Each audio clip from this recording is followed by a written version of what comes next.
to the cloud. I know. Okay. Yes, you do, honey. You know everything. There we go. We're on. Welcome to Chapter 11, Session 6, The Final Frontier of the Reading by Celestine Star. That's right. This is April 27th, and this is 2020. So we made it through. We are here, and all of you are still standing. This is amazing. There's some amazing things happening on the planet today. I'm going to talk a little bit about it because I've been having lots of questions coming in. But first, I think the most important thing is to begin, and let's see, I want to be in the view of. Barbara Bader coming in. She made it. I'm impressed. I'm really impressed. Um, Welcome, Barbara. So we're going to just open the field with everybody taking a deep breath.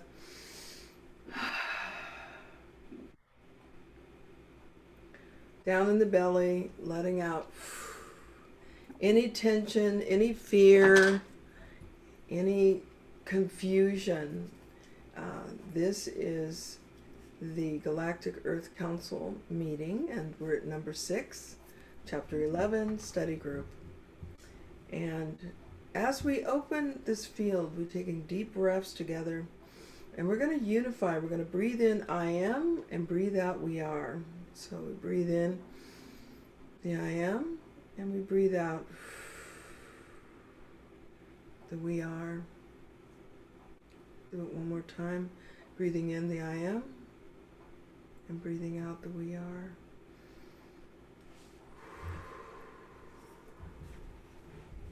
And I'm going to switch because the noise from the mic will be too loud for you. So I'm going to switch this over. Feeling your feet on the ground, sit bones in your chair, allowing yourself to close eyes if you desire. Opening crown, letting the core energy open, and bringing in the light from the North Star. As you bring in the light of the North Star, letting it open up the frequency as it comes down through the crown, into the brain circuitry, behind the eyes, clearing the way to see beyond my words as I surrender my breath for the higher good of all. Letting the heavenly energies come down through the back of the throat chakra and the heart. Taking a breath and letting the heart chakra open up completely as the core energy from heaven comes down the spine. Opening now and letting the energy run down through the power chakra, balancing and harmonizing as you breathe deeply in the we are and out the I am. In the I am and out the we are. Om Tat Sat, I am that I am. Feeling the magnificence of the creation that we reside in. And we are like a grain upon a beach of pure white sand. And all is good and for the expression of creation. Expressing that which the source has gone through or is going through. We judge not, we just open ourselves as we grow, becoming the human seed consciousness, God self that we are. Breathing into now, letting that energy of the core dropping down into the creative center and down into the sacrum. Letting it flow down the legs, opening the bottom of the feet down through into the core of the mother. We are part of the mother.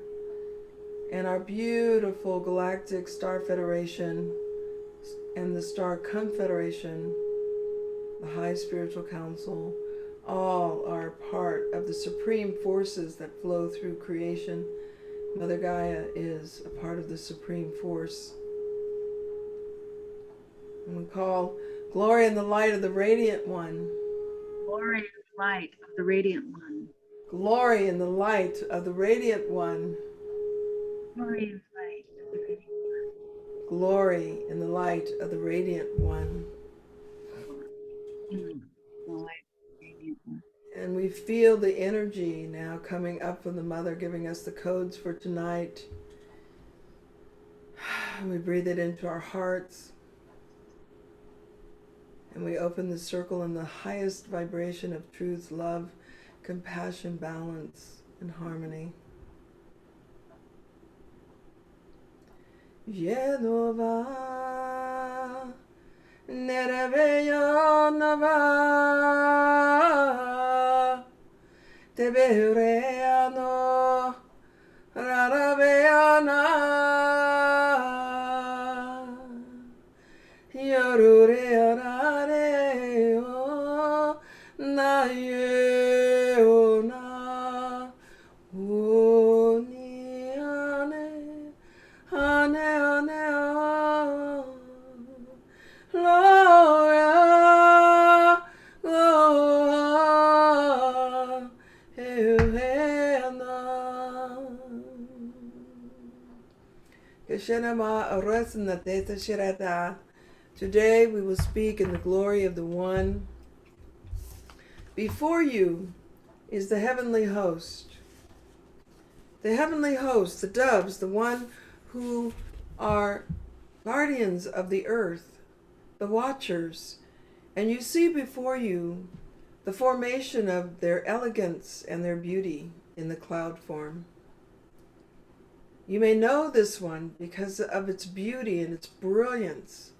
White beyond white, merging and illuminating this moment.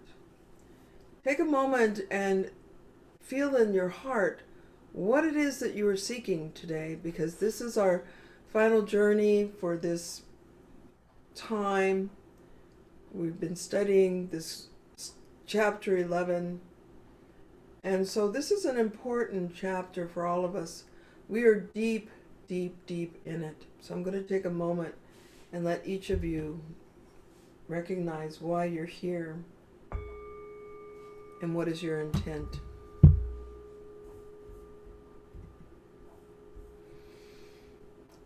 Taking a breath now.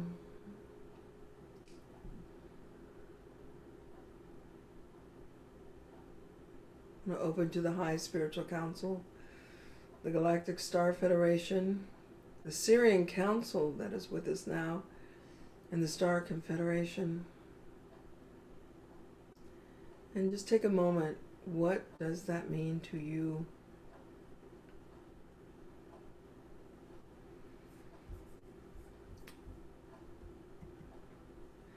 And I'm going to take a moment now. We're going to go to the next beautiful slide. I'm going to show you a number of slides here.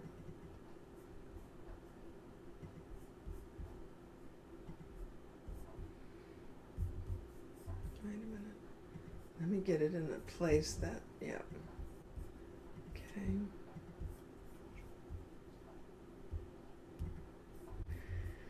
And here we have the Star Confederation. What you notice about this is that it is square. And so I tell you all to keep your head to the sky. Welcome, Barbara. Good to see you here. And my Perry. Lovely, lovely. Everybody here, we love you. Denisa. And there you are, Perry. Yay. So this is a particular one that comes to me and cloaked, of course.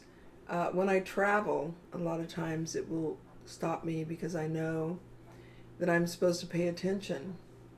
So we'd like for your homework today, and as you walk out of this study group, is to find your cloud, find your, what do we want to say, your anchor to the Star Kin. They know who you are. Look up in the sky, and over the next month, you will see repeatedly the same formation or the same grouping.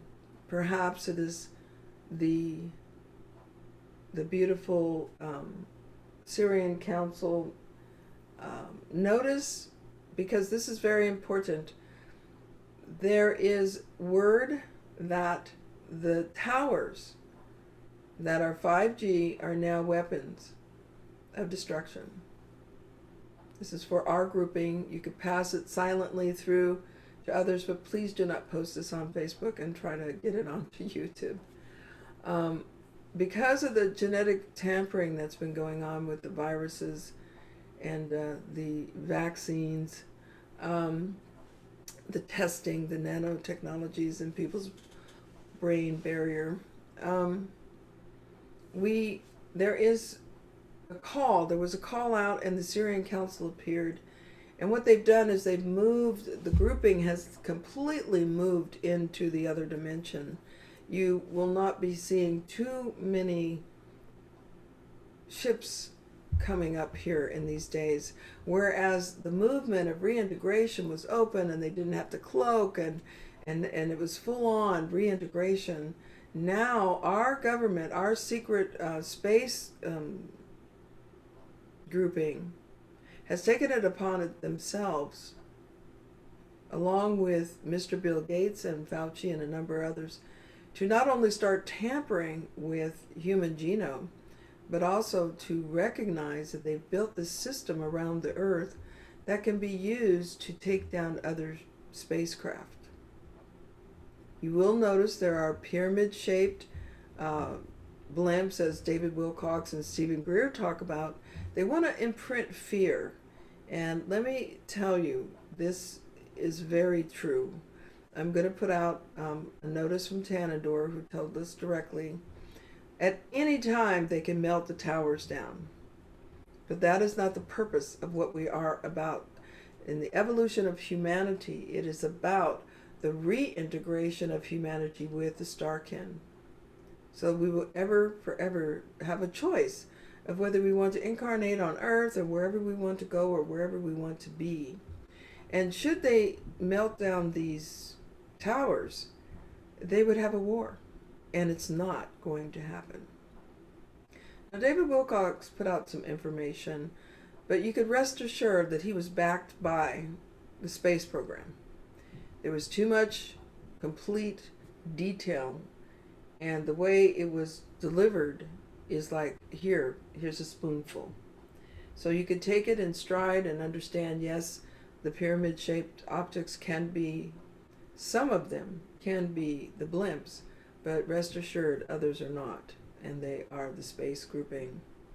So I want you to just see this beautiful square, because this is the one that guides me, and each of you are to find your place in the heavens where they can speak to you. You're going to notice something different in the cloud. You can notice, and it's specifically for you. You'll get a feeling in your heart, and it's important that you have that as your anchor. Okay? And I think you want to let her in, Lynette? Okay, thank you. All right. So now we're going to go to, there's a few more I want to share with you. That's actually exciting to know that our Star Kin will have a recognizable thing that we need to look for. That's fabulous. Wonderful. Yes. And so I'm going to show you one of my favorite. I love him. Let me see, maybe I'll make it a little bit smaller. Right.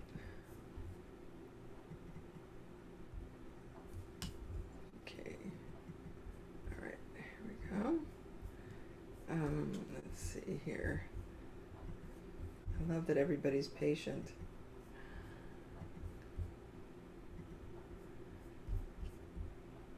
Aww. This is Centauri Antari. And he came with me. He disappeared. He went into the ethers. I don't know where he went, but he came. I brought him out of the forest, and he came down the river. He had banged up a little bit, had his little helmet banged up, but he talked to me often. So you can find your connection in nature, and you can find your connection in the sky, wherever it may be, but there is a connection for you to hold on to. You're going to need it. And anytime once you've made this connection, you can call upon, and they're all connected to the High Spiritual Council. And the High Spiritual Council, in case you aren't aware, is a part of the development of Earth and this whole Sheshata, or the whole of the Milky Way. So they have quite a big reach interdimensionally, and they're connected to the source.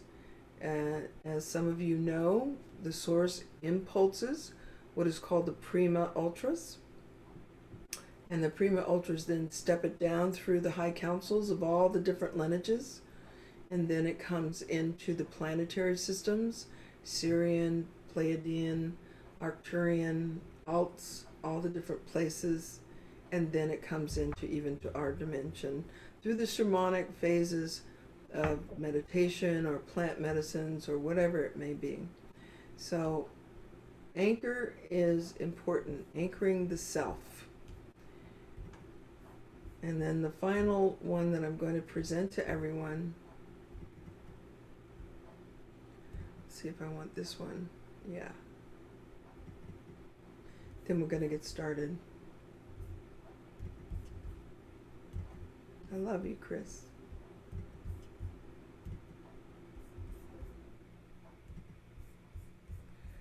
And here we have a beam, a warp beam that opens up. And now this can be a Photoshop, but it gives you an illustration. To me, it looks like an illustration. It doesn't look like a real thing happening.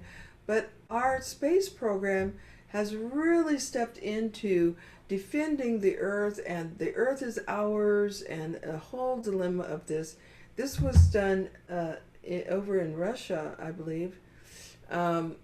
This is a demonstration of the power that they've developed in the microwave and the laser waves. And this was actually brought to, and I think David Wilcox, this is something he brought out on his slideshow. And I always say, okay, they're spoon feeding you something, but is this really true? That they could actually do this and place a jet or an airplane, it can disappear, vaporize.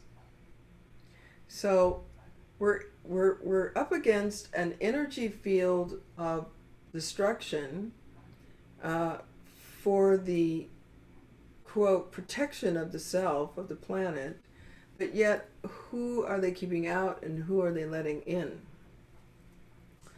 And the truth is, we don't know if this is real. And so what we've been asked to do is to stay within yourself, stay in your lane, manifest your world in the best and the most beautiful light and energy, and hold that space. Why do we hold that space? Because as we generate this field of luminous grace around us, all else does not affect. It starts to radiate and others pick it up and they start radiating and it keeps going. And so the job, though it may be difficult looking into the world, you may get really down or it may make you sad, you know, seeing people driving over the cliff, but realize they're in another timeline and that you've been chosen to be in this timeline, or you wouldn't be before me tonight. They are with us. We are the ones, we are the 1/5 factor. We are the 1/5. The world goes 1, 2, 3, 4. The 5th is the turning point. Cannot be disrupted. It transmutes and moves energy back in the other way. So if we take the energy of all the vaccine and move it, everyone's healthy, you know, or calling in, it comes in, transmuting it into pure light, put golden light on it. There's no need to fear because you are part of the team and the destiny to bring the new world into being. How do you like that? You all have your little 5 stars on, you know, on your shoulders there. 5 stars and little smiling faces on your heart. So I think we're ready to begin. And I just want to thank you all for letting me share that. I'm going to take the time to read a little few sentences before. This is chapter 11, page 104. You might be, if you have the original books, it may be a little bit before that, 2 pages before that, so it'd be page 102. But I'm going to start, and I think what I'll do is we will do a share screen.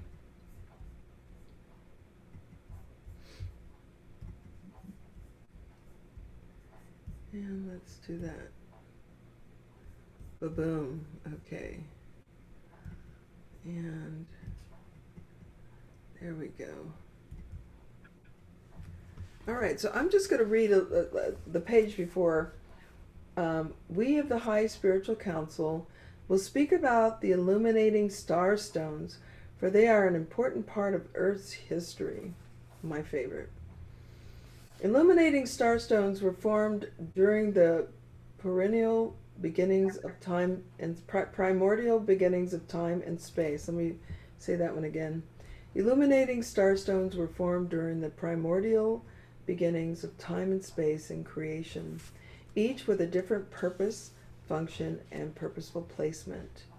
They are still used in this time and space and within the whole of the cosmos to establish pristine development, pristine alignments, and to accurately gauge the incalculable measurements of the sourcial intelligence. The illuminated star stones enabled those who were utilizing them to create on whatever scale needed to build structures, traversing and landing road areas, septicals, structural systems, cosmic and galactic stargates, nourishment containments, mechanical instrumentations, radiant matter conversion, and any necessary manifestations needed to develop or build civilizations and planetary complexes. Once held or placed within one's neurological center, the illuminating star stones transferred encoded information to those that utilize them. The illuminated star stones are beautiful in nature, extremely radiant in colored splendor, and actively purposeful. The illuminated star stones are manifested from the radiant one's own emanation. They are then given to the prima ultras to manifest the radiant one's expressive purpose. Your sacred psychoactive medicines are in relations to the illuminated star stones. Within each of the plant molecules is an encodex that, when ingested, activates the neurological pathways and the deoxyribonucleic acid compound groupings, changing the vibrational frequency of the beings ingesting the plant, enabling them to receive or experience the plant's purposeful nature, quality, and function as created by the Radiant One. Vast universal regions were established around 136,000 of your Earth years in the past. Vast universal regions were established around 136,000 of your Earth years in the past. During this time and space, the supreme forces were set in motion and acted upon certain planets in your solar system destructively that were using unstabilized time travel stargates, causing major environmental changes to the planet's atmosphere and the planetary magnetic electric field. Mars and Uranus went through major catastrophic planetary shifts. Mars lost its atmosphere, causing instantaneous loss of life and the need for immediate evacuation from the planet. A large contingent of galactic intelligence was brought to Earth from Mars and was given areas in the greening area of your Earth. One such area you now call Mesopotamia has been a galactic colony for thousands of your years in the past. Those being rescued from Mars were also taken to other galactic colonies around your planet, such as Eastern Southern Africa, South Africa, as you would call it. The place, the I think it is place instead of palace. The place of determination was designated by the galactic intelligence of each individual's function, quality, and need for purposeful placement. The devastation of Uranus, brought about by the reversal of its magnetic electric poles and rotational fields, created the need for the surviving biological life and galactic intelligence to be evacuated from the planet. The atmosphere of Uranus was drastically affected, but continued to offer sustainable life for some remaining galactic intelligence.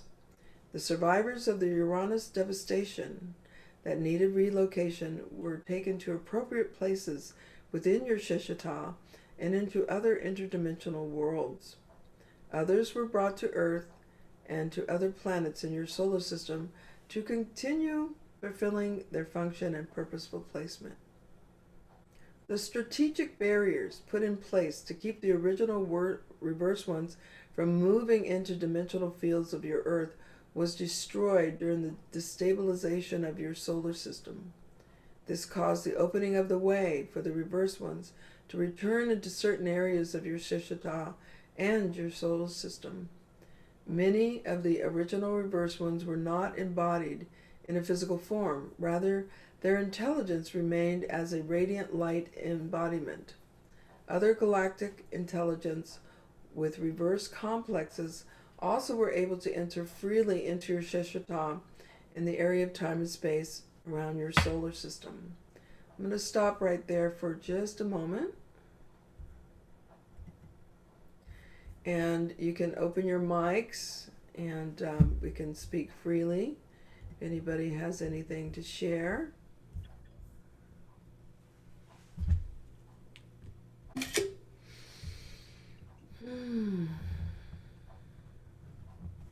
I have something, Who is that? Lynn. Okay, go right ahead.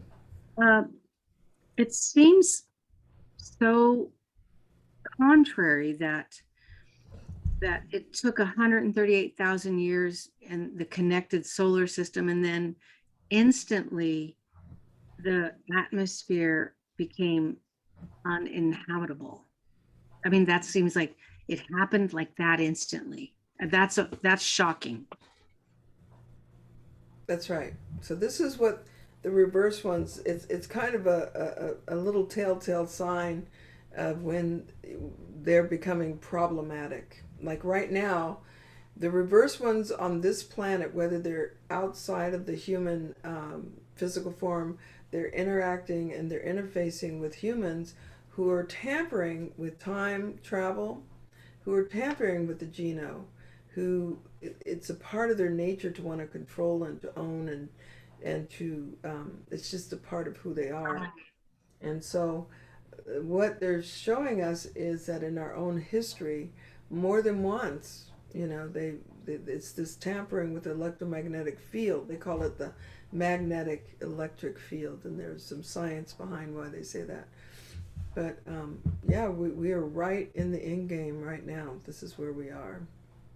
And if you notice, people are always talking about the cradle of civilization in the Mesopotamia, but it's really where the people from Mars were designated to live during that time. And so if you click that into your brain and then you read the history of the Sumerian kings, and it was the place of the kings in domination and tampering with the Geno and making slaves so they could build gold to try to go and formulate back the atmospheres that they had destroyed. So thank you, Lynn Ann. Anyone else want to say something? Miss Perry? Yeah, I'm just trying to access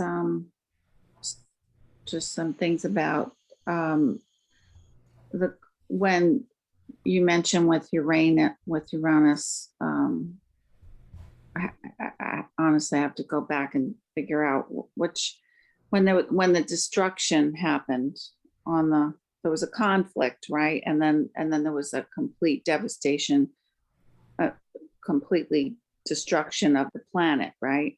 So these lost souls that were immediately put into catastrophic destruction. From what I remember, that they were in such horror. It was such a horrible displacement of these souls, because their planet was destroyed. It was just this instantaneous kind of being in lostness, right? And because of that catastrophic, horrific pain that the souls went through from the loss of the planet, that it was my understanding that the High Council and the Star Federation and the higher order does not want that kind of thing to happen again, because it caused such a catastrophic, you know, in the whole, it just, that it was going to happen again, that they didn't want it to happen again. They're going to try everything they can to prevent it. That is correct. And so we want to go all the way back to the beginning for some who do not realize that as Earth and the whole Sheshata was formulating, there is a larger intelligence vibrational field they call the sector of time and space. It's an intelligent, it has a vibration and intonation. And as they just had gotten, the Earth had gone through the fiery, and it was greening, and it was being terraformed by the Pleiadians and the fairies and different other beings. We have this sudden experience of this sector of time and space, right? And the sector of time and space then transformed. It was too low a frequency. So anything in the greening area, many of the consciousness, which most galactics would not be in the greening area except for resources or to help with the further evolution of that planetary system. And they were hit with reverse consciousness. That was the first time. And it took years, but they took people out, they took beings out, and they took them to the different hospitals. I've actually been taken in a Brahmana, one of those Indian spaceships, and actually taken to one, and it's the healing places that they have are extraordinary. You can't even speak, because the power just coming into them, you could feel the extreme power of life. It's like a life force center. So they helped as many as they could, and then they allowed over the years for the coming back of those people who were on Earth at the time. They chose to come back to do their colonies small, but they grow in numbers. They just grow, and then here you have the same thing that happens where there's just so many, and they start getting into genetic engineering and fooling around with the humans. I think it's the Bible story of the Nephilim, that you get. So we have to understand in our hearts that the high spiritual council, they actually love them. They do not see them in any differentiation. They understand that because the frequencies are so low, they became damaged, and some could not be repaired. So yes, thank you, Perry. You really got that one correct. And the destructive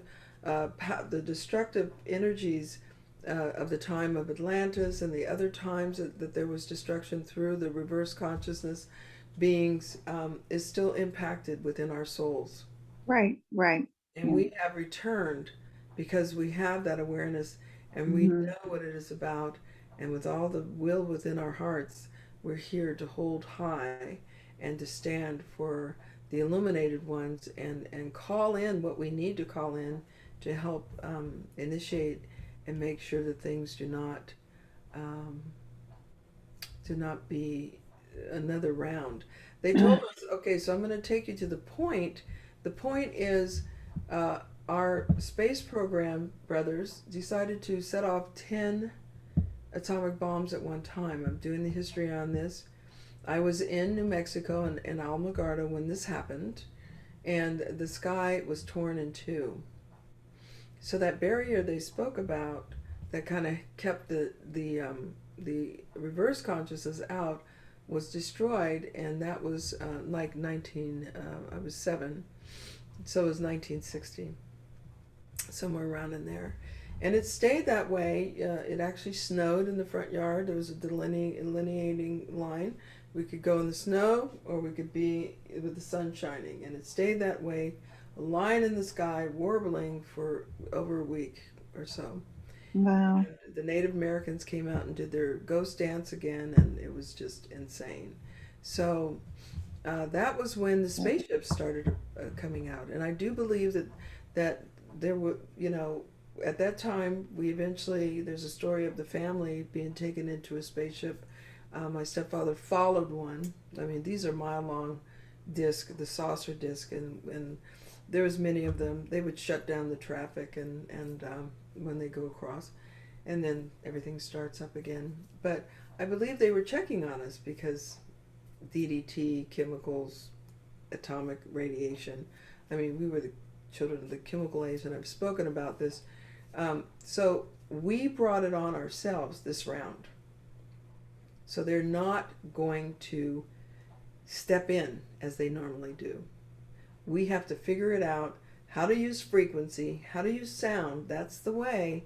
It is about the frequency. If the frequency is too high, these guys got to get out of there. And Fred Bell proved this. He went to Dulce, where they have the underground bases, genetic engineering. He put speakers all around a canyon. He cranked up the speakers, and it had the sound of Ohm modulating at a really high frequency, like 963 hertz,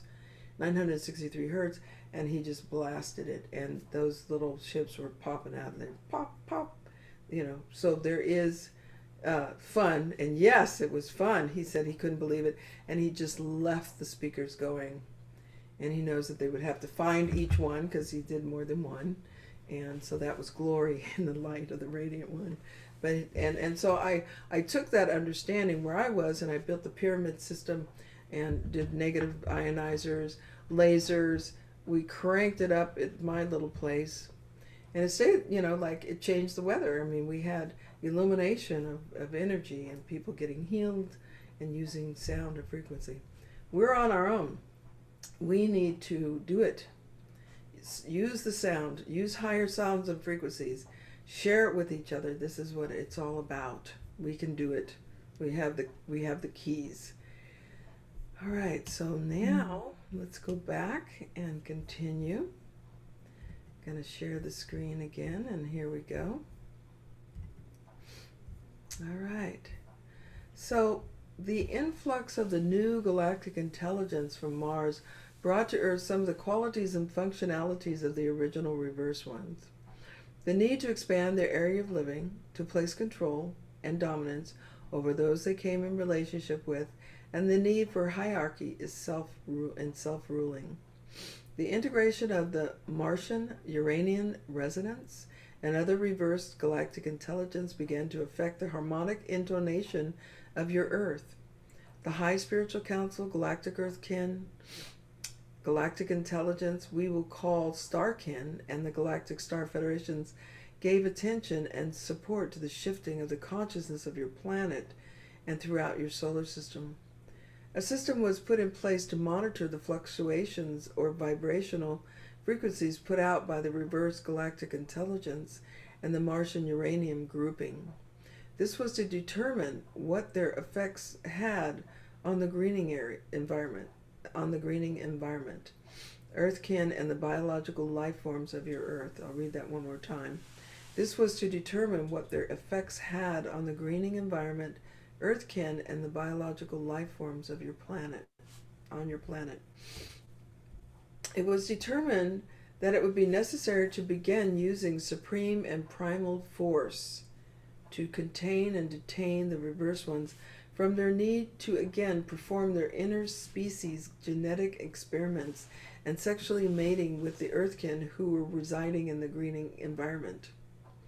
The reverse ones' need for hierarchical control over those within their area of time and space became injurious to the Earthkin living in the greening environment. This occurrence developed over thousands of your Earth years. Large galactic colonies repurposed themselves to defend their Earthkin, to defend your Earthkin, and the biological life around their place of residence. The Galactic Star Federation was called forth to intervene when necessary on behalf of the Earthkin, who were on the original evolutionary path of development in becoming Earth's galactic representative, as a long, tenuous journey of awakening. Over thousands of your Earth years in time and space, the intervention of the star by the Galactic Star Federation, I apologize. Over thousands of your Earth years in time and space, the intervention by the Galactic Star Federation of the original reverse ones and the reverse galactic intelligence from other areas of the Sheshata escalated to levels of high destruction and annihilation with great loss on both sides.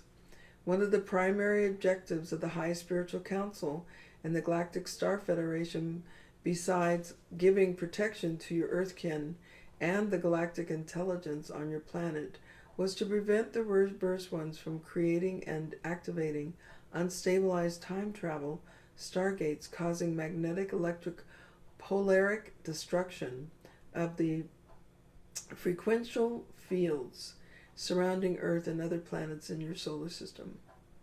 The knowledge of the possible destruction of your planetary systems did not deter the original reverse ones and the galactic reverse ones from their need to continue to develop time travel stargates. Those of the sourcial consciousness know this complexual behavior to be an expression of our radiant one, a conscious manifestation of the pole opposite of the original galactic intelligence created in the cosmos. Your entire Sheshata and universal existence is the Radiance One's sourcial expression of that which it is experiencing or has experienced. Each of you is Earthkin, or a sourcial expression of the Radiant One. You embody a spark of the Radiant One that is awakening in consciousness to your own self as the Radiant One experienced. In awakening to who you truly are, you become aware of your will to exist, to create, to express what is within your intelligent knowing. Earthkin, you are all growing to become a radiant sourcial being existing within your Sheshata or Milky Way. We give you this information for you to understand the original reverse ones and the galactic reversed ones are a part of a vast manifested sourcial creation of the Radiant One. We do not make judgments against them nor express emotional discord towards their beingness. Rather, we are given great knowledge concerning their existence and impulse directives by the Prima Ultras and the Radiant One, our position of expression in relationship to all reversed ones. We, as the High Spiritual Council, hold all creation to be of the highest purpose. Within the sector of time and space, which your Earths pass through during the cycle of the Great Hall of Councils, the resonant social intelligence of the highest quality and function came to your solar system and began offering their abilities to utilize the unified field of consciousness to stabilize the consciousness of the reverse ones through transmissions of multidimensional levels of beingness. The resonant sourcial intelligence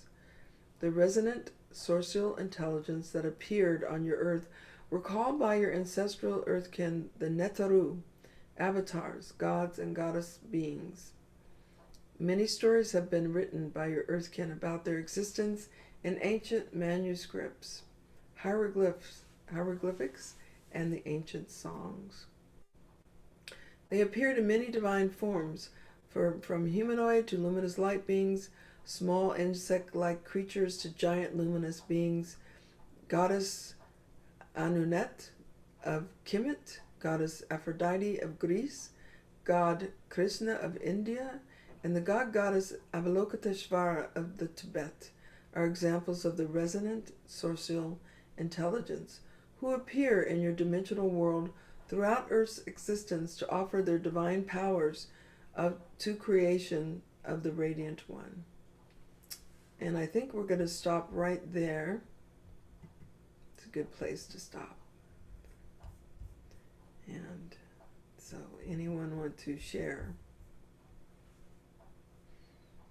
I have a question. So Okay. how do we travel responsibly? Because it sounds like the original, the reverse ones did not time travel responsibly. No, they didn't. And the Stargates are available. I know quite a few of them. I could show you one now. Maybe I'll look it up and then as we're talking. Um, when you have your anti-gravity ship or your craft that can travel into the galaxies, the emanation that is around you comes from within. Mm, If as you grow within yourself, there is a sustaining vibration of oneness and unified field. So if that is the core, and you're within a galaxy ship that is made up from and for the purpose of beneficial effect, you know yourself, then you are emanating that out into creation. The reverse ones are primarily would have to really, and they unceasingly look for your weakest link. It could be a friend, it could be a family. There's always that look to do separation. But if so the times that I've traveled, interdimensionally, I don't have a problem because I'm always connecting to the Creator. The moment I step, and I learned at an early age how to go out of my body and just be in other dimensions. And so as I did that, you're always in a state of grace. And you go with knowing. You cannot think because there's no brain. okay. So it's movement of, I know that's where I'm going. If you are set upon by anyone, what are you doing here? I mean, you just appeared in their, living room. You appeared in their dimensional field. It's always, I am on my way to God. Or it is a place of, I am the Holy One. I am that I am. And I must be on my way. And so they let you pass. If you're in a state where you're before someone who is reverse consciousness, you look into the heart of that being, and there is the radiant one. And you connect deep into that heart space so you can love them. Mm, And when you feel the love, then you become the teacher. And, I command thee to give me pass. And so it takes practice. Believe me, you get out there and and I'm talking about being in your light body, wandering in the other worlds. And right.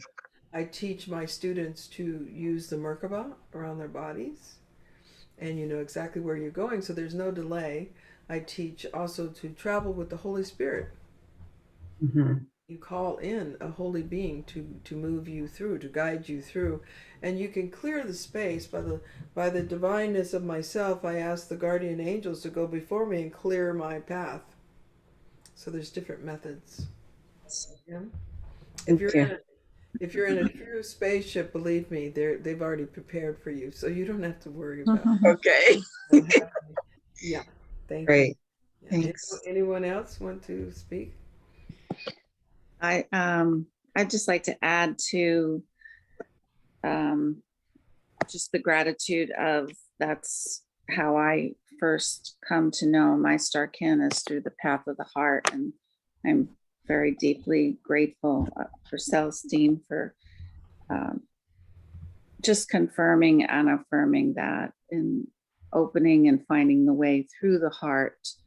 And my own spiritual practice right now is going deeper into my heart, doing a lot of heart healing, and also working a lot with the golden light. And having the golden light is profoundly powerful and daily for me is the golden light and working with that. Mm-hmm. So just wanted to maybe touch on that with the combination of using the Merkaba. And Yes. Well, so let's just all do it instead of speaking about it. I'm going to put us all on gallery view here because I love looking at all of you. Let's take a breath.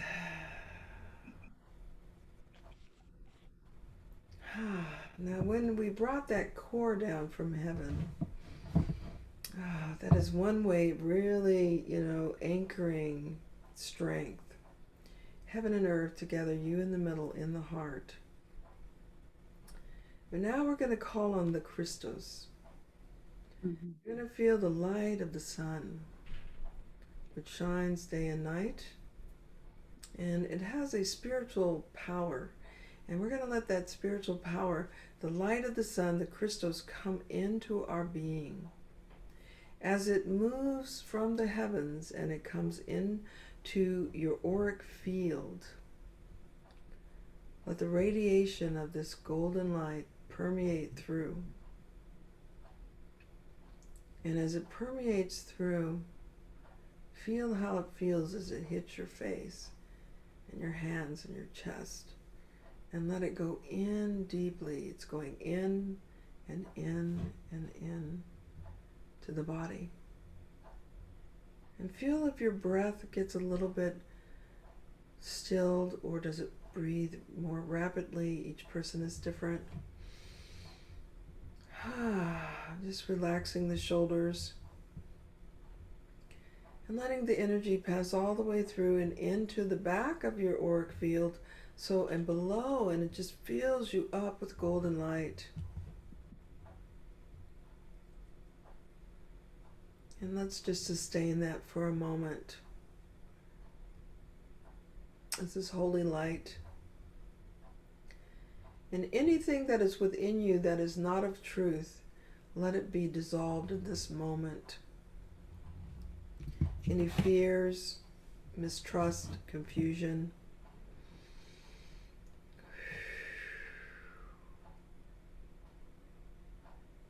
We're going to call upon your primal awareness. And we've spoken to many of you. We've taken the galactic origin. You know about your primal awareness. But let's just again imagine the waterfall. We're turning on our senses. Let us imagine above the waterfall. We're anchoring. Can we hear it, see it, smell it, taste it? What are our senses? What are our 5 electricities? These are electrical parts of yourself. These senses reach out into the cosmos like receptors and get information. But notice that the waterfall, when you come above the waterfall, you're looking at the landscape. You're taking in a different part of yourself. You're accessing the primal awareness. Rising up above the earth, once again, we look at the earth from above, and then we look into the cosmos.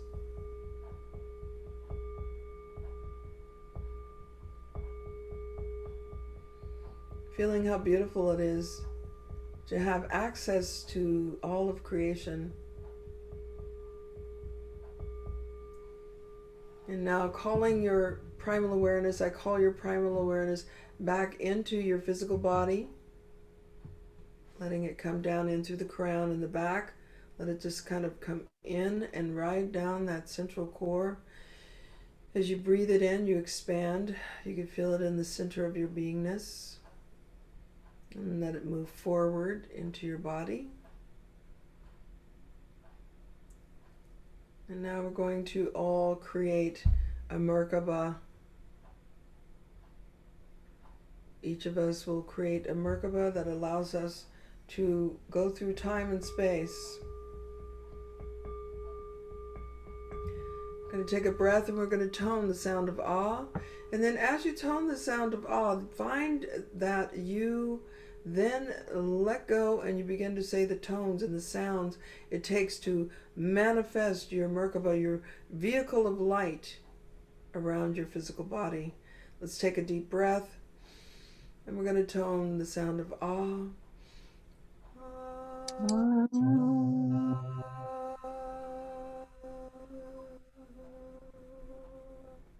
And after you tone the ah, it may be sacred words, syllables, key sounds, vibrations, and each one of you can begin to illuminate your own Merkabas. Keshena maishkanate. Shantpuras sinero.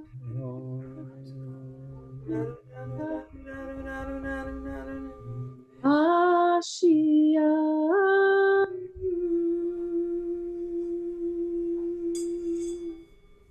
Keshena marakanaskanate.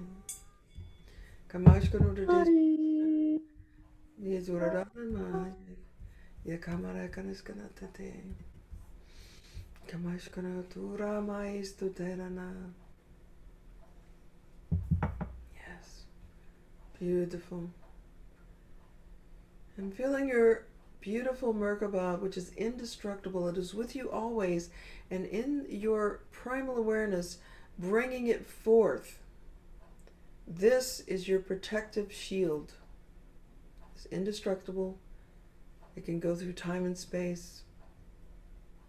And so let us all, for one moment, let us all move ourselves into the council room of the High Spiritual Council.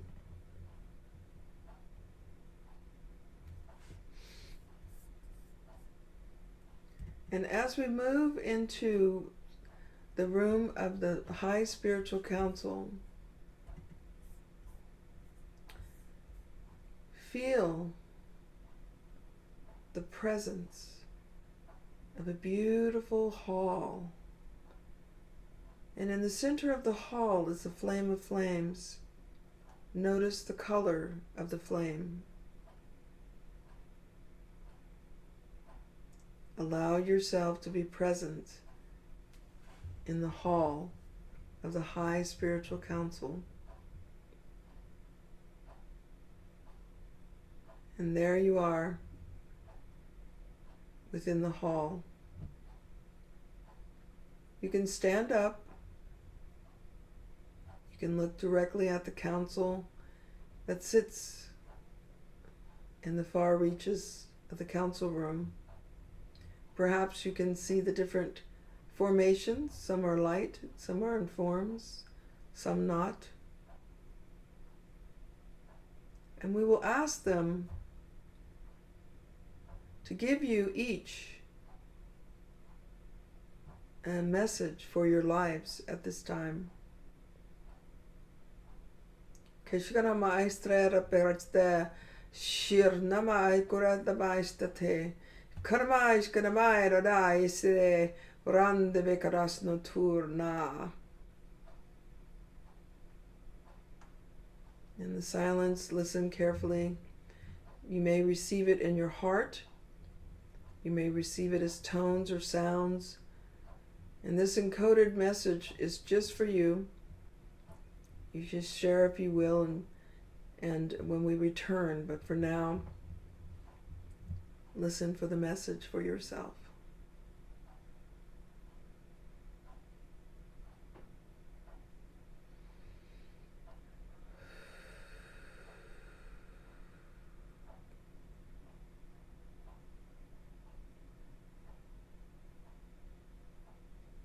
With that, I'll give you one more minute.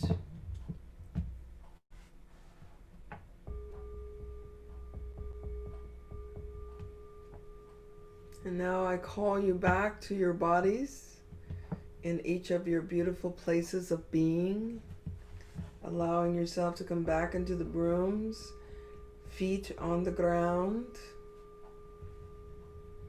sit bones in the chair. You can take a breath, lean forward, and release the energy.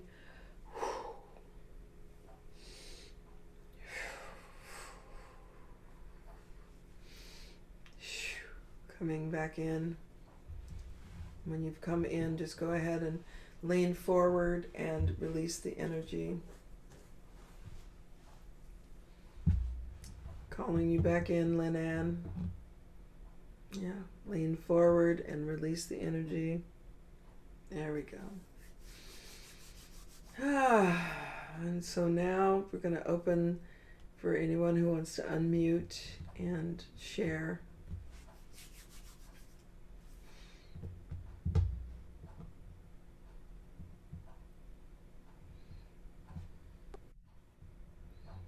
Blessed be, glory in the light of the radiant one. Thank you.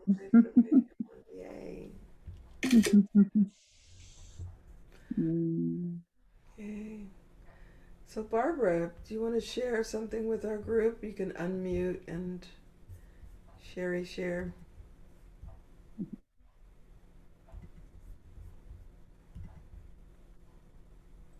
Hi, everyone. I I've been with Celestine on a few occasions. I did a session with her, and I have been working with another person also, and we got to go to the clear light just last week into the void. It was so unbelievable. So I'm still sort of there, I'm sort of in that, but it's all of this is all good, especially at this time. I mean, the higher frequency that you can carry, the more that we can help all humanity, right? Just carrying that frequency.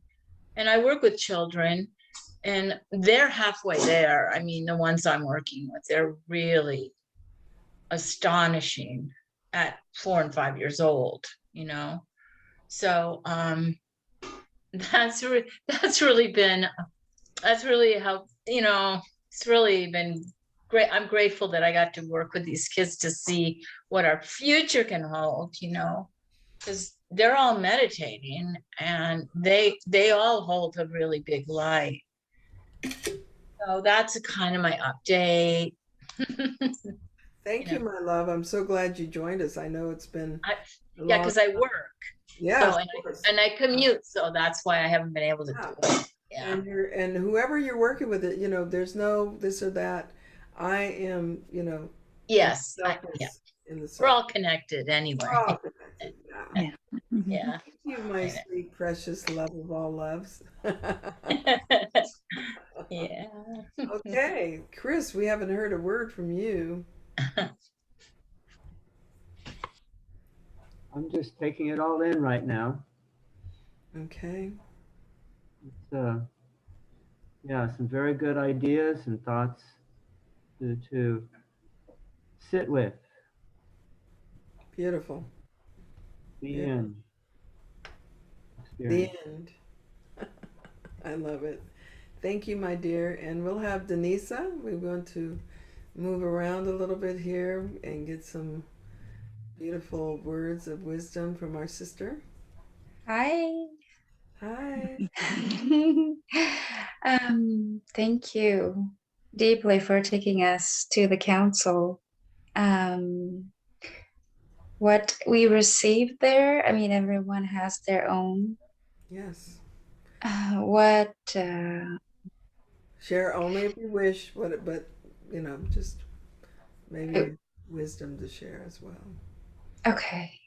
So I'm thinking what I'm getting is, because my question was,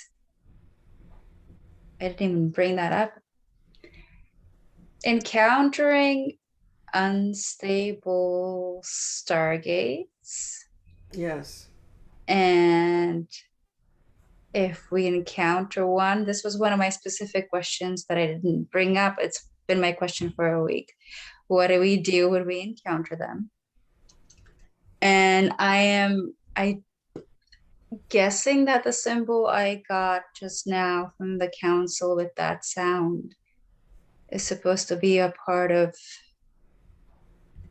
what I'm supposed to use as a tool for that. Okay.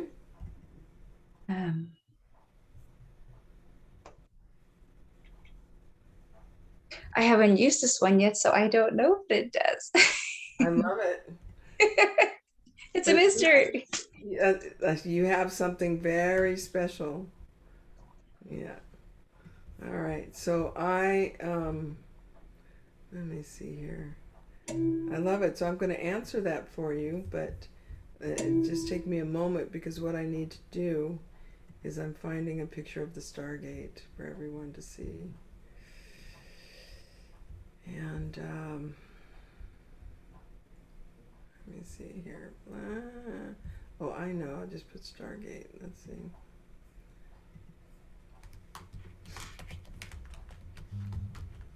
And what do we do?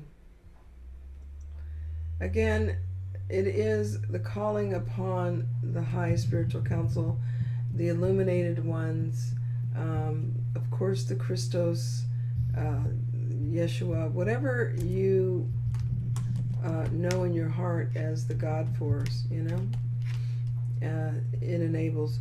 Also, you can tone the higher sounds, E, and you know, E, I, you know, I, and just within your heart you can vibrate that. Let's see, Stargate. I'm looking for the image that I wanted to show everybody, and it's not coming out for some reason. Let me see. It's in the un momento. Let's see. I have to go back. It's not wanting to. There's a little bit of time, so I'm just going to take my time and find it here. I know it's with us.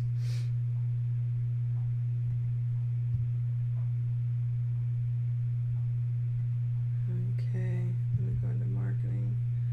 I should have all these so ready, but there's so many of them.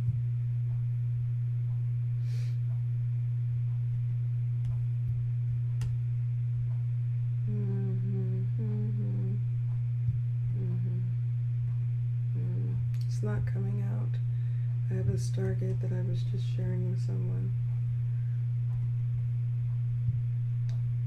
And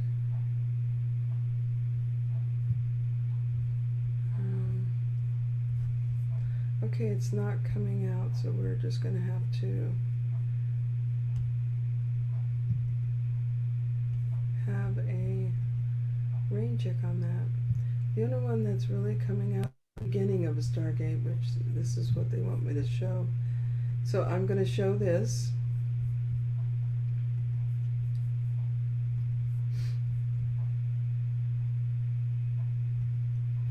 So this is done. This came out in 2014. And over to the left, you're going to see this round circle. And what happened is the motion of this circular energy was a pump. It was just coming out like a pumping device, but I knew that it was from the inner planes. This is that keep your head to the sky. And you could see the circle that was forming, this circular energy that was forming. And 1 year later, they put this image of a cloud with the face. You could see the mouth and everything. They put that in a year later in this, and you can see my finger up at the top left, my fingers in the photograph. So this particular piece became bigger, larger, and larger and larger. And I wish I could really, let me see, want to give it one more go here to try to find the light, Starwatch, Skywatch. Let me stop sharing. So I'm going to have Lynn Ann. I want you to talk for a moment, and then I'm going to find this Stargate. So Okay. tell us something really wonderful, Lynn Ann, while I look for this. Put me on the spot. Well, I was in the ethers and came back. That's right. Well, I was happy to learn about these stones. Of course, I've read this chapter many times, but every time I read it, it's new. And those little stones I have on my computer. I have a couple of levels on a stand, and I have crystals. And it was like, since I'm known Celestine, I started to collect all the crystals that were hanging around here, like on the front porch and in plants and stuff. I'm like, hey, these need to go into my office, and they're on my office.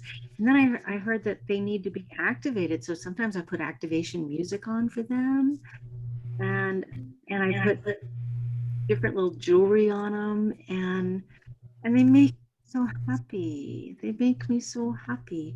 And she was saying that we don't. When you were showing me your special guy, this particular rock has a. Who would think that this is a rock? You know, would have such a beautiful angel in it. And this is my angel. Love it. So I support having beauty in front of our huge monitors. Lots of good stuff there. Yeah. That is. Oh, they're saying no. They're saying no. Oh, here's one. I could just show it this way. Okay.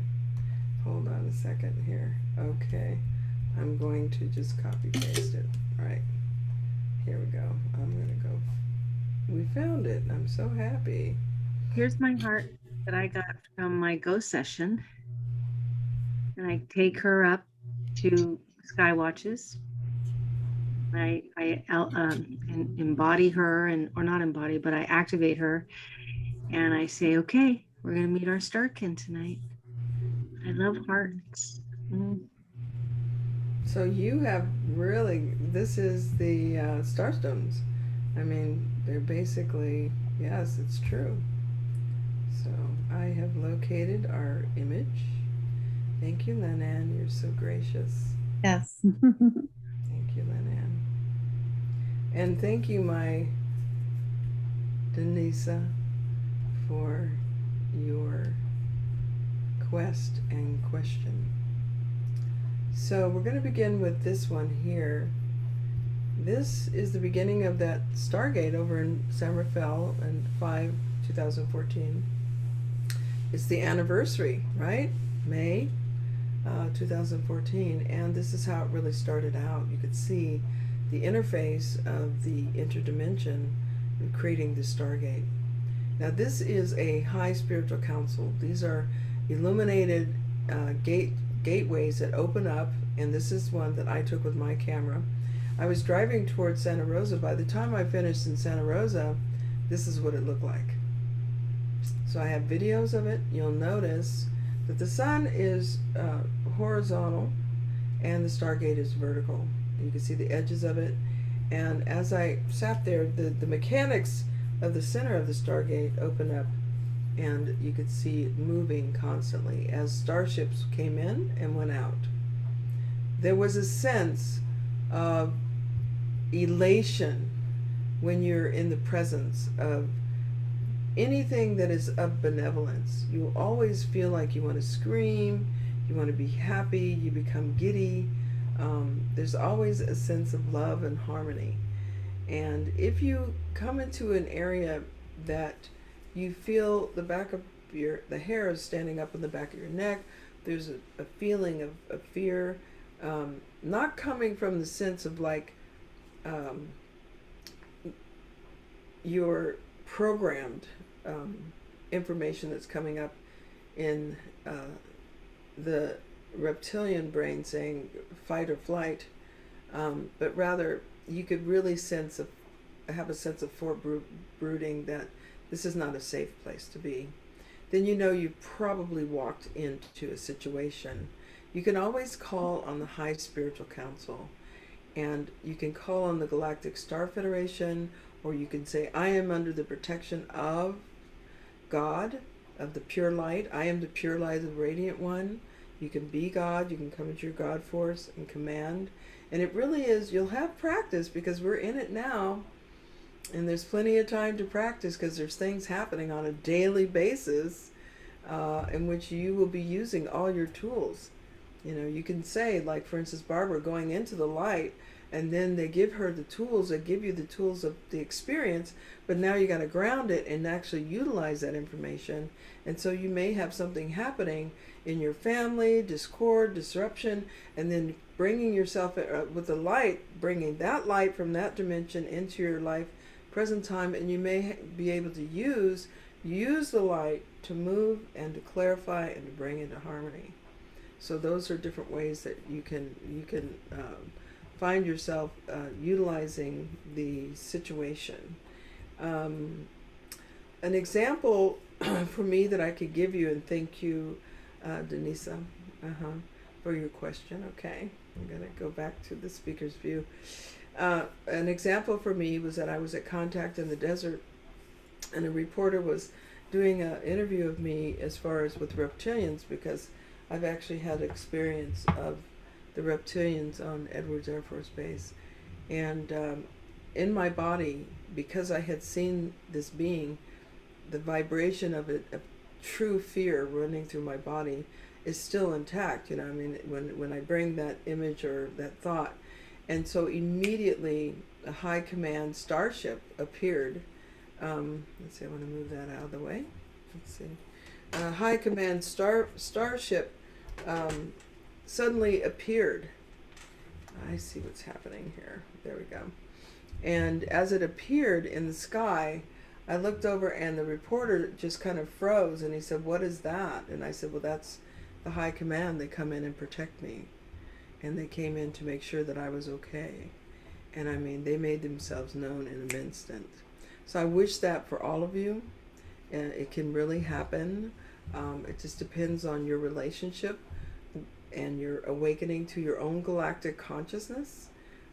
If you allow yourself to flow freely and knowing that you're connected. Also, they say if you have it in your mind, the light that is around you, and you see all beings as light and love, that's what you'll attract to you. If you're in a state of fear and you're like wandering, you can always bring that to you as well. So you have to make up a determination of yourself. What is it that you're really about? Because you can manifest these complicated situations through your own fear mechanisms, right? And I don't have to tell any of you that. You're all accomplished meditators. We're going to get going on this. Let's see. So I think we should read some more unless anybody else has anything to say. Does anybody else have anything they want to share? I would like to just share one of the gifts that came through from the meditation. Yeah, it was such a beautiful meditation. The flame was really powerful. And one of the gifts was sound, and I don't consciously use, I mean, I use a lot of music, but I got specifically, you know, the little triangles that you ding, you know. They're very beautiful. They're wonderful. Yeah, it was like, it wouldn't leave me. It was like, okay. And this tuning fork, I had my eye on. I'm going to be getting that too. So those two tools, just to add to my tool belt. Love it. Excellent. I love those little high pitched things. Yeah, it's beautiful. Anyone else want to speak? Lynanne, are we going to see James? Is James showing up? You'll tell me later. He'll listen to the recording. It's better. Is it because of what I said? No. Oh, good. No, he's on a case right now, and he's focused. On a case. Fully focused. Oh, angel. Okay, good. He's a sweetie. Yeah. We had, you know, people sometimes don't realize they're on a camera. And so it's just like, okay, let's make sure, because we're going to be live. We're all live on this camera tonight. So anyway, tell him thank you and we miss him. I will. All right. So anyone else want to speak? Okay. All right. So let's get going. Get back to reading. Yeah. We're way behind. We're not way behind. I go pretty fast. Okay. So we had all these beautiful gods and goddesses that come to the earth that help, right? So it's important, and we can call upon them. I mean, these are the immortals, and I've had experiences with immortals, and they can just come right in and do different things that will bring the energy to a higher level. And I think they're part of the Renaissance in the 60s of getting people to go into meditation, and they're leading the way. I know Avalokiteshvara, the Buddha, Krishnamurti, there's some of these people who have been guiding humanity into the ancient ways of meditation, and those who have incarnated just for the specific. So we think about, like, for instance, Barbara, thank you so much. Whoever's guiding you into the light, I mean, definitely they're incarnating at this time to assist us along the way. So find your anchors is, I think, the theme of what they're saying. They're shouting in my ear, find your anchors, get ready, because the winds are going to blow. So it is important to understand the great complexities governing your area of time and space that brought enormous change to your Earth, such as the history of what befell the galactic intelligence that became the reversed ones. Your human existence is a significant part in the infinitely larger cosmos. Star constellation groupings and their movement within your Sheshata or Milky Way became significant in the formation and the manifestation of its solar systems. Stars moving away from and towards the galactic centers cause reverberations and shifts in the vibrational frequencies within planetary solar systems. Planetary shifts occurred on a grand scale and will continue to occur as long as the movements of stellar embodiments, planets, and stars interact with the movements of the influential sectors of time and space. The manifestation of the original Prima Ultra consciousness was and is directly connected to such interactions between stellar and sectorial beingness. The Prima Ultras are empowered directly by the Radiant One to interface and interact with cosmic realities, such as the unified field of consciousness. They brought forth into your Sheshata the great knowing that the unified field of consciousness has a balancing effect on the oppositely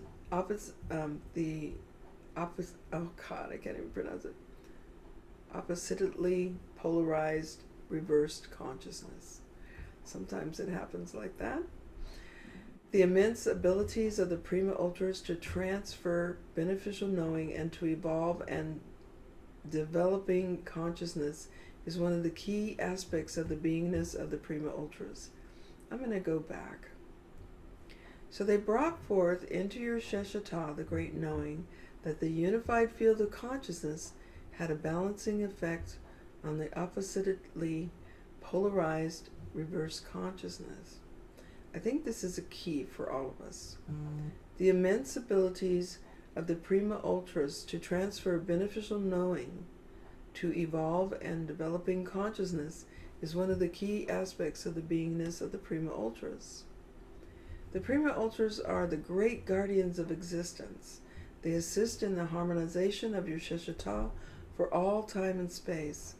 They give you this information to assist you in understanding how you may begin to bring harmony and balance into your world in this time and space through harmonizing and balancing energies attuned to the unified field of consciousness. Ask the Prima Ultras within your inner consciousness for the knowing of how to manifest and work with the harmonic and balancing energies on your planet, and the knowledge shall be given to you. During the cycle of the Great Hall of Councils, it became necessary, and remains so to this present moment, to continuously balance and integrate and secure the unified field of consciousness throughout the Sheshata's multidimensional field, to assure the forward movement of evolution, development, and placement of all expressions of the Radiant One. Those on your Earth continue to engage in the struggle to maintain balance and harmony between those whose purposeful placement was to empower the development of Earth as a planetary stargate system, and the reverse ones who purposeful placement was to honor their individual need for purposeful fulfillment. It was determined by the Prima Ultras, the High Spiritual Council, and the Galactic Intelligent Groupings that a cessation of many of the major interstellar workings on your planet and in your solar system was necessary. The High Spiritual Council, Galactic Star Federation, Galactic Intelligence, and Galactic Earth Intelligence gathered in the halls of councils. The decision was made to modulate the effectiveness of the reverse ones, whose non-beneficial expressions had escalated in value, causing severe detriment to your ancestral Earth kin and biological life within the greening environment. Earthkin and genetically engineered interspecies beings were being utilized by the reverse ones for their own strategic means, severing the acknowledgement of their function and qualities and purposeful placements.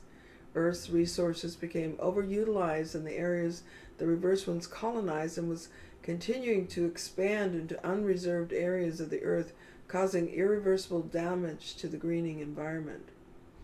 To protect the original purposeful expression of Earth and the evolutional pathway of your ancestral Earthkin, the great councils called forth the Prima Ultras to give guidance in the direction that would hold the balance of consciousness on Earth and align with sourcial expressions of the Radiant One. It was determined that a purging and rebalancing of your solar system, including your Earth, would take place.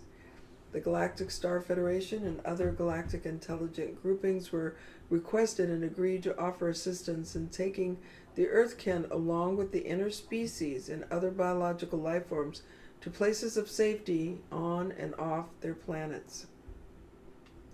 The Supreme Forces were called upon by the Prima Ultras as impulsed by the Radiant One to bring the natural displacement to all the colonies residing in the greening environments, including the reversed ones. The Supreme Forces came in the form of great torrential winds carrying voluminous amounts of rain and thunderous electrical bolts of lightning that moved and destroyed large areas of Earth upon contact. From within the Earth, great fissures opened, swallowing great swaths of land where the reversed ones had their colonies. One such place on Earth that was affected was the Eastern African continent, as you call it today. In the ancient time and space, it was called Batu. The Supreme Forces had acted upon this area of time and space millions of your Earth years in the ancient past. Once again, they acted upon a terrestrial rift area of Batu, causing the further splitting apart of the Earth's crust, destroying the colonies of the reverse ones and Earthkin that lived in the region. Enormous areas of land were displaced and taken into deep crevices while releasing subterranean elements of gases and rocks and molten lava. During the order of the natural displacement, the Supreme Forces brought the destruction of the great towered buildings in the colonies of the reverse one, you now call Sumeria. Much of the land in that area were left submerged in floodwaters.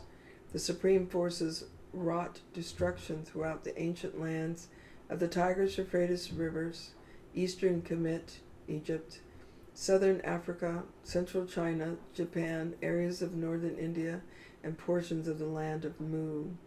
The Radiant One impulsed the Prima Ultras to bring forth the resonant sourcial intelligence to subdue and cause the embodiment of certain reversed ones and interspecies reverse ones from their biological units. Electromagnetic fields were set up to hold their energetic intelligence. Ancient scrolls and texts written by your ancestral Earthkin hold the records of this time and space, and Earth's history can be found in ancient lands of Mu, Mid and Eastern Pacific regions, China, Japan, Russia, Tibet, Sumeria, Asia, the Americas, and Africa, including ancient Kemet, Egypt, the lands of Sumeria, as they are called by your Earthkin. The Prima Ultras and the High Spiritual Council observed Earth and other planets in your solar system were experiencing enormous shifts in their vibrational frequencies. They recognized that it was due primarily from the use of unstable time travel gates by the reversed ones. It was determined that the planetary systems that was affected by the displacement of their magnetic, electric, and linear differential energy fields had reached a critical level of destabilization and would need to be stabilized to prevent major disasters for all existence in your area of time and space.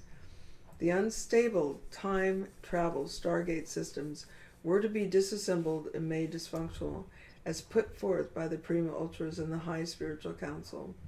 The reverse ones that were determined to control the entire Earth, solar system, and any other planetary system through their violently aggressive maneuvers against those other than themselves were given the impending separation of life embodiment and the re-emergence with sourcial consciousness.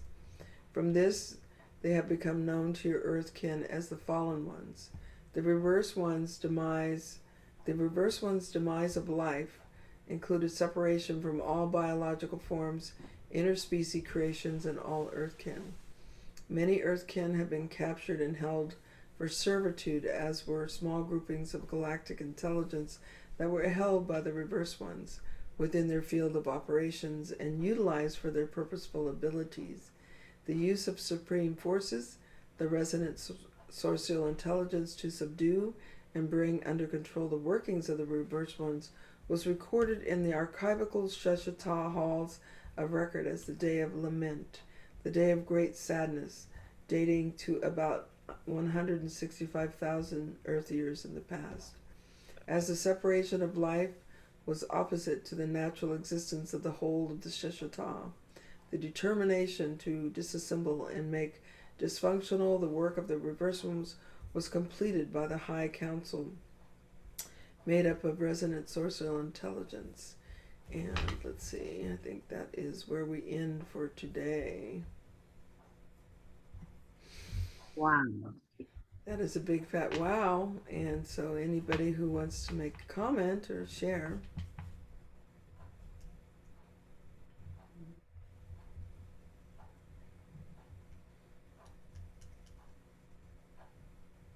It's amazing Yeah, what is amazing? to learn this. Yeah, to hear this. I've heard different bits and pieces of this, but to see this all together here is just not exactly surprising, but somewhat surprising that we have all this information right as 165,000 years as that this has been around, and we've only had bits and pieces of it. Yeah, well, 10,500 years ago was the total shutdown of this earth. I mean, it was wiped clean. And so the promise was made to never have to do that again. But as you can see, the reverse ones take hold and then they propagate, and next thing you know, we are where we are right now. And you can feel it and you know it in your heart. And so how much they've been working on the main project that's going on right now for 60 years, and there just hasn't been the intelligence among the humans to really open the field for that. Although there has been groupings of humans that, continue the prayers, that keep holding the flame that never goes out, the pujas, the prayers, and, through all the shamanic liaisons. Right now we're in a place where it's like all hands on deck. But, yeah, it is amazing, but yet here we are. Yeah, thank you for sharing. I feel like the reverse ones are so disconnected from love and connection to the radiant one that they get carried away with need for control and domination, and that's what they feel they're going to get by dominating and controlling. That there's just, it's kind of like the Republican Party. I didn't say it. I did. You sure? Ah, just unconnected to reality of love and and and goodness, because they're so disconnected. That's exactly what it is. It's reverse of the unified field.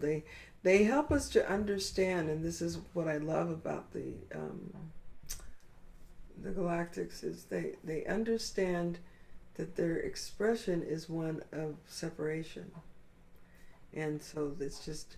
But if left unchecked, it is very volatile, destructive, and so in some ways the tools for just the average human being to recognize it and to be able to utilize how to access the higher so they can stabilize whatever's going on and bring it into harmony. That's something that perhaps is needed for our humanity. So, thank you, Lynn Ann. Yeah. Anyone else who'd like to put a share on this? Yeah, was a lot of information I was allowing, to flow, and that especially the last part here. But the awakening of us right now, here and now, it's in our court, so to speak, is it feels, as we can see, there's more and more of a feeling of polarity and division going on. At this time, we're seeing this big split between, it's getting wider. The split is getting wider and more clear to see the polarity. And so that spoke to me a great deal about finding the balance between those polarities, and how we can, it's such a delicate dance. It's such a delicate place to be, because we have to be in between. We have to be that high frequency, but we also have to be walking that tightrope between the two to bring in to heal, Well said. and yeah.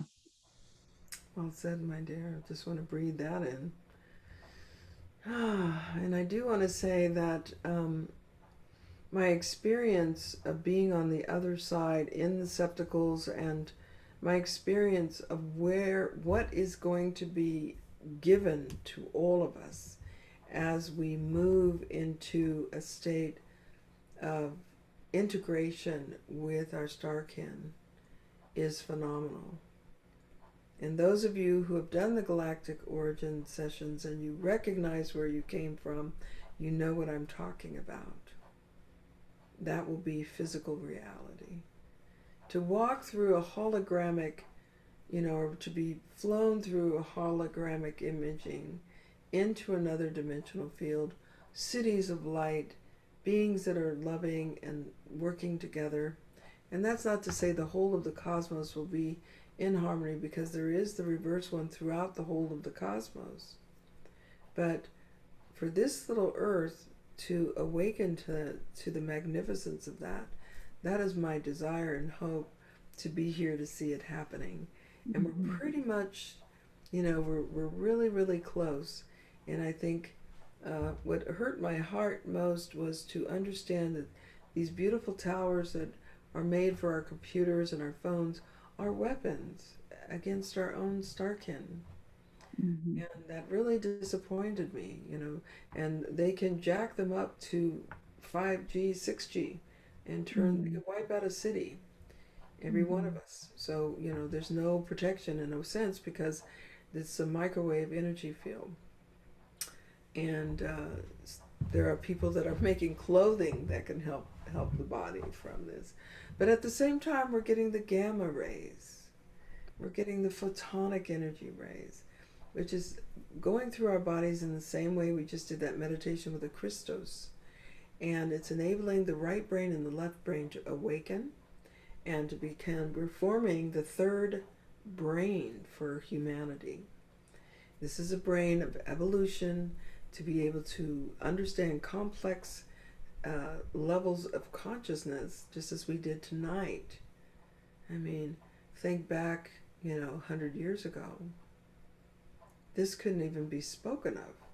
And each one of you are about that, where you can access your primal awareness and go in an instant. Nobody said, "What's that?" Yeah. Everybody ended up, whether you're in light or a council room or whatever, you're able to travel interdimensional. And it was like, boom, have you ever, So we're really accomplished humans in this moment. And I want to say that there was a time when Earth, and it's in this chapter, when Earth was known as a place of learning. And the stargates were for the purpose to come and go, so you could come here and learn the magnificence of creation. That is my hope for humanity, to wake up and to remember we're the guardians of this earth. We are not, this earth doesn't belong to us, but we had people coming from Arcturus and the Pleiades, and this is where all the plants, they brought beauty and grace to the earth because everybody was so excited about this masterful place of being. And I've been, at the stargates when they open and the winds, oh my gosh, it's like Dorothy, Wizard of Oz. And you look up and then, amazing, just as I showed you, the stargate would open and the ships would come through and go through. So it really is a way station. Earth is a way station. Has been, will be forever. And so there's just this contemplation of how far are they going to let the reverse ones do the tampering, And let's see, I want to read something here. Thank you, Celestine. The energy was really powerful. I kept my mind tuned into more subtleties of the human and at history interactions, including my soul's journey. That was from Dana. Thank you, my love. So when we look at stargates, they're very functional and they have a purpose and a reason. In the story of our family, Isis and Osiris was a stargate keeper. He was a keeper of stargates. And that's why they have him as green, or the underworld. He was the one that could open the gates. And in fact, all of the Syrians can come in and open gateways and go through portals. It's just within us to do these things. So if you find yourself remembering that you were going through gates and wormholes, then you probably have been to Earth many, many times. So we've come to the end of the story here, and the end of the 6 weeks. We ended, let me see, what page did we end on there? It looks like 111. Relative to 112. So I encourage you all to continue to read the chapter 11 and finish it. And this is the end game, and this is giving us some key points. And one of the key points is understanding we can balance it out if we understand the unified field of consciousness. And we just have to ask, each of you have a special purpose and function. What can you do to connect to the unified field of consciousness that will assist in rebalance and stabilizing our world leaders? Our world leaders are out of control. I am so sorry to say that. And I love each and every one of them, but they're saying good things with one side of their mouth, and then they're doing things that are destructive to humanity. We know that the active principle is showing the destructive side, while they're telling promises or saying their heart is there and they love you so much. And that's what's disheartening to me, is that our absolute world leaders And I look to each one of them, and I know that the tally against the feather of truth is happening. When each of us get out of our bodies, you will be before your maker, believe me. There is no doubt in my mind. And so the moments of integrity and being in integrity now is so important. And so if anybody else wants to say anything, what time do we have here? We're coming up on 9. 8:52. Midnight here. Ah, Ah, that's right. I love that you showed up, my Perry.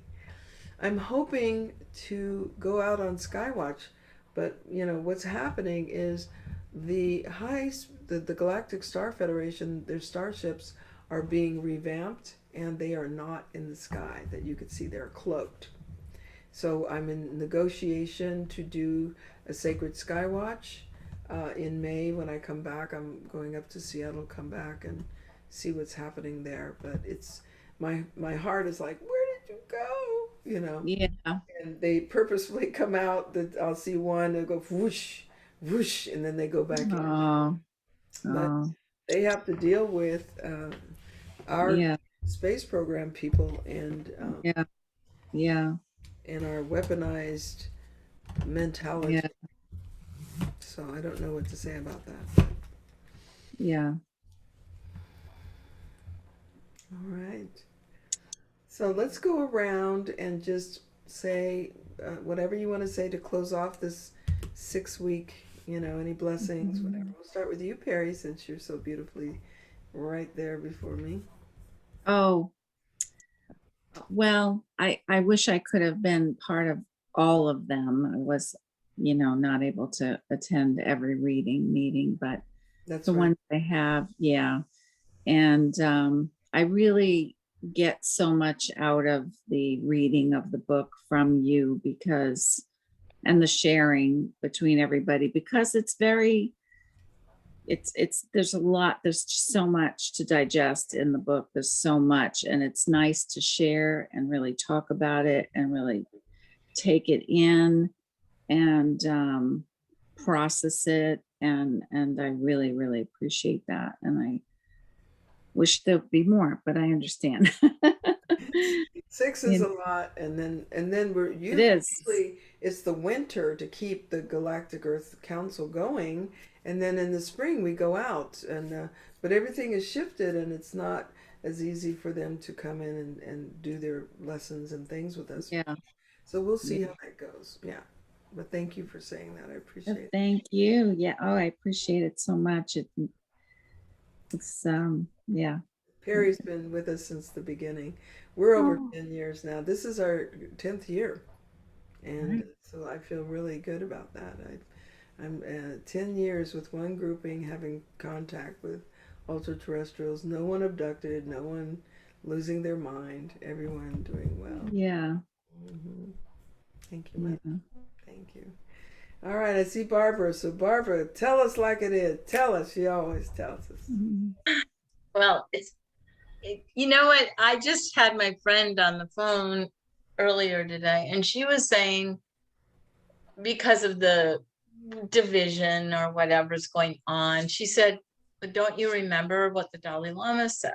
And I said, no, she's incarnated as a Buddhist forever and ever. So she has more skinny on it. And so he said, and so did Eckhart Tolle, that there were going to be like the two Earths, right? Yeah, the split and timeline. Yeah. Yeah. And that, I think it's dimensional though, don't you? Well, there's 2 separate timelines, and yeah, Yeah. and some are living, and that's why there's no rescue. You can't rescue somebody who's over in the one that's going off the cliff. Yeah, sure. Right. And just to, stay in mindfulness and in your sacred higher heart. That's what we can do. That's what I feel I'm doing. And I knew this year was going to be bumpy. Like I saw a roller coaster image of 2021, like there's been some high points, and it's just like that until I think it will even out in the next year. That is my belief, that Mm-hmm. there'll be some kind of resolution, because I know the infinite, soul is coming in let's see, that now they say 2026. It's going to be channeled by 6 people, and Who's they? yeah. Who says this? I'm Oh, sorry. Michael Educational Yeah. Foundation. Oh, I see. A lot of people were channeling 2029, and so, but it's going to be 6 people this time. It's not going to be, the Christos will come through 6 people on each Oh, I see. continent and send Yeah. the energy out to all. So if all of us are in our sacred heart, I mean, all of us are crystals. Yeah. yeah, we are. Yeah, I'm related. So I just believe that. I believe when there's people like you and these people in this room, in this group, and there are We are more the Awakened groups. Hope. I call us the Awakened Hope for Humanity. And just to bring it into your heart, last May, when this Schumann resonance was getting ready to hit in this really high note, I think it went up to like over 100. It is usually at 7.83. And it went up to 100, and everybody went into prayer. This beautiful grouping called Unify. You can go to unify.com, and they mapped it. They did a ceremony, and they mapped it. There was 5 million people did a prayer. Yeah. So whereas in the 80s, when the harmonic conversion was happening, there was maybe with Jose Arguellos. Thank you so much for bringing that to us. Right. Willard Vanderbilt. Bogart. Mhm. There was maybe 20,000 around the world, Right. Yeah, would you say? Yeah. Over 5 million people registered for the Mhm. meditation. That's not who's in the groupings of the 5 million. And that gave me a lot of hope. I said, oh, we're going to do this. I mean, I have no doubt, Yeah. And Yeah. even the remote viewers who are now speaking, they are speaking about um, no matter what they do, the end game is the unified field. Hmm. And so, whatever is happening, we just have to trust. Hmm. And so I said, oh, that feels really good. Even it's because there's a blank. They would send people try to go to the future and get the information so they know how to block it. And as it turns out, they said it's all, every single time, it just goes right into the unified, the white light, as you say. Right. Right. So thank you. Yeah. Thank you, Yeah. man. Thank you. Yeah. Okay. Namaste. Namaste. And Tamala, Pamela. Hi, Tam Tam. If you'd like to give us. Yes, Tamala. Yes. Yeah, I enjoy coming to this group because it reminds me that that I need to practice more. And so I just love the tips I get um, of what to say.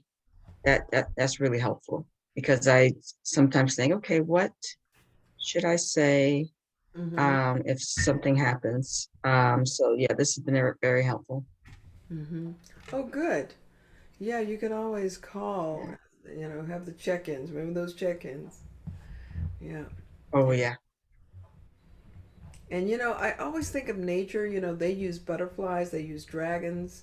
One time when we went out on Skywatch, they surrounded us in 100, over 100, it was over 100, dragonflies. And sometimes they use clouds. Clouds is a great anchor. They would make you've seen clouds turn into pinks and oranges, and everybody stops their cars. And they're all getting out, the parking lot, going to the grocery store. They're like, and I call it the red Tara appears, when you have these beautiful pink oranges. Yeah.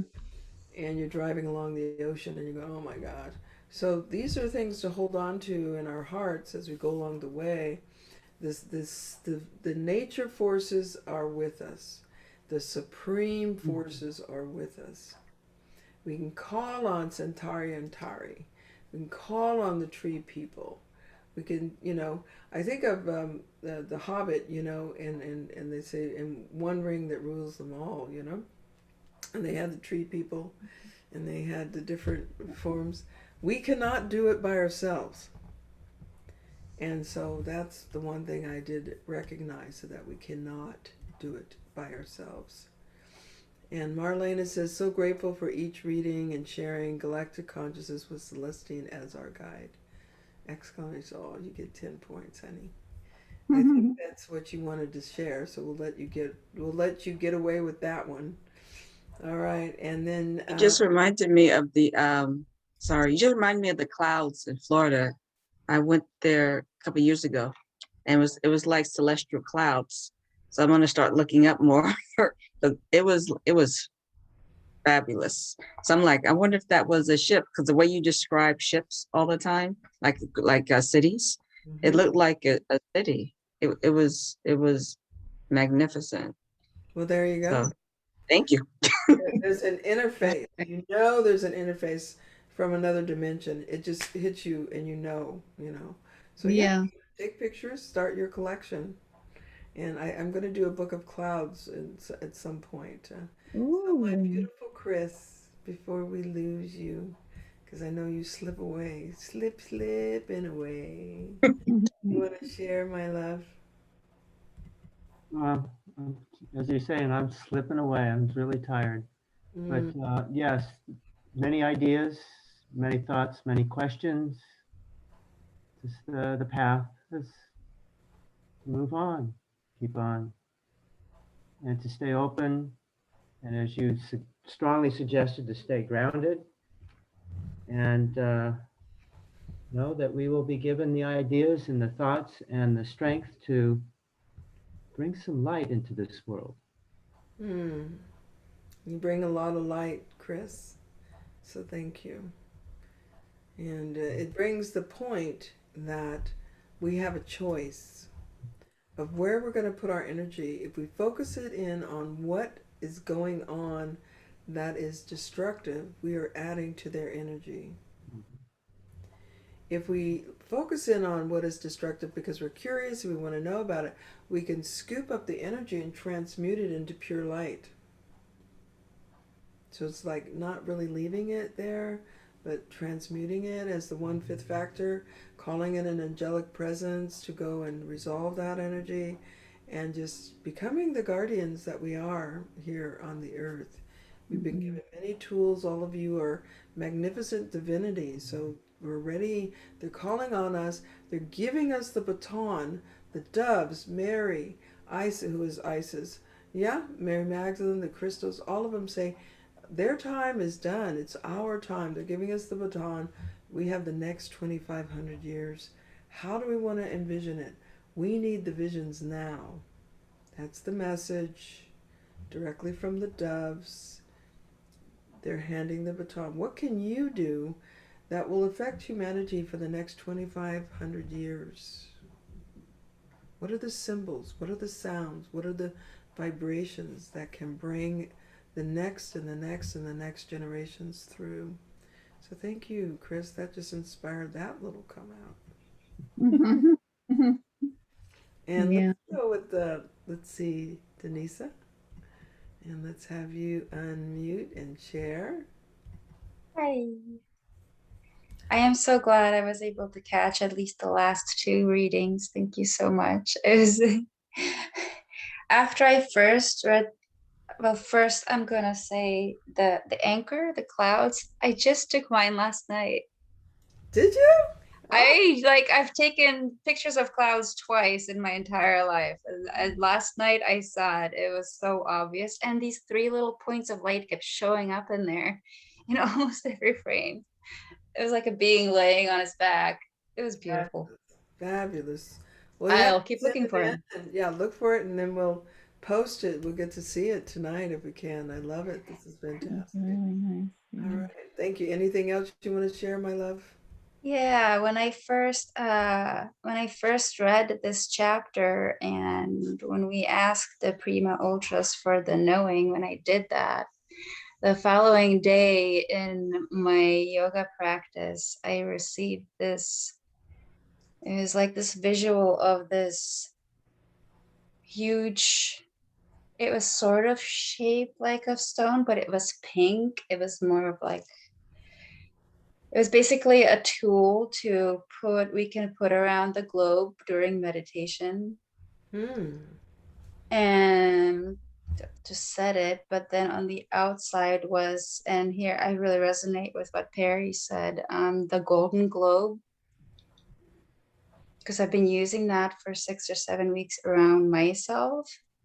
And you know how you can flip the coin, all the little dots and stuff. I see that as just flipping the little coins when you have little dark spots. That's why when you send me that coin, I got it. It's like, just flip the coin. Coin, baby. Keep it going. So, but that you can expand that globe to go around the entire planet. And then what I saw was the light coming in, just like it comes into you on a personal level, to come straight into your heart. I was seeing that coming in around the entire globe, into every single person, into each person's column. Love To it. clear them and to go all the way down into the earth. And this is like where we, like, every time we're talking about walking that really fine line and dancing the delicate dance, but there's always an opportunity just to release something, anything, just whatever's ready to release, just let it go. And so grounding that down into the planet, and as the light makes it all the way down, Gaia resonates it straight back up. And that's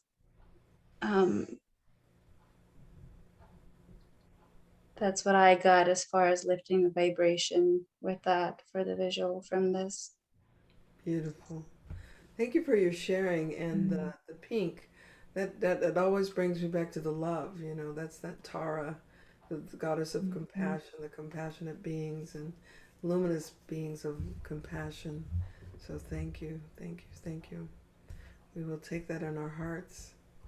Yes, we need all these meditations, all the sharings.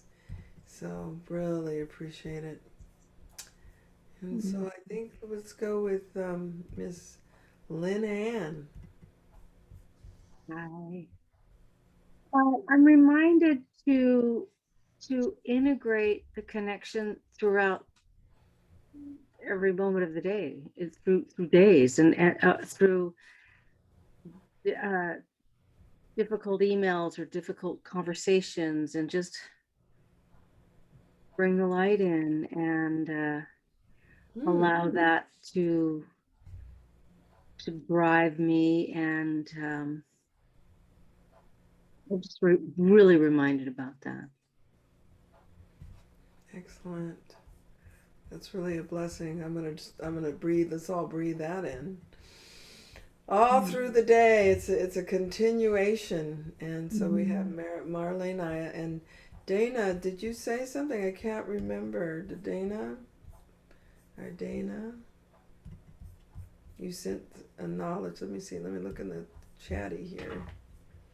Marlene. Dana says, thanks, Celestine. The energy was Yes. really powerful. It kept my mind tuned into more subtleties of the human and historical interactions, including my soul's journey. Perfect. So with that, let us take a moment, each of us feeling like we're holding each other's hands. We are the Awakened Hope for Humanity. I love each and every one of you. And we'll stay in touch. We'll send out a newsletter. We have Tanador's message coming out. And it's, you know, we are in the end game. Stay in touch. Let's stay together. And when I come back in May, I think we will at least maybe have a little online gathering. I'm not sure if we're going to be out. And Dana, thank you for letting me know about your microphone situation. We love you. So glory in the light of the Radiant One. Glory in the light of the Radiant One. Glory in the light of the Radiant One. Yes. In our hearts, we take you with us, each one. We walk together as the Galactic Earth Council. We are the ones. And though they may not know of us, we are. And so I thank you and the praises, and so it is. Aho. Aho. Oh, And we're going Aho. to stop this recording.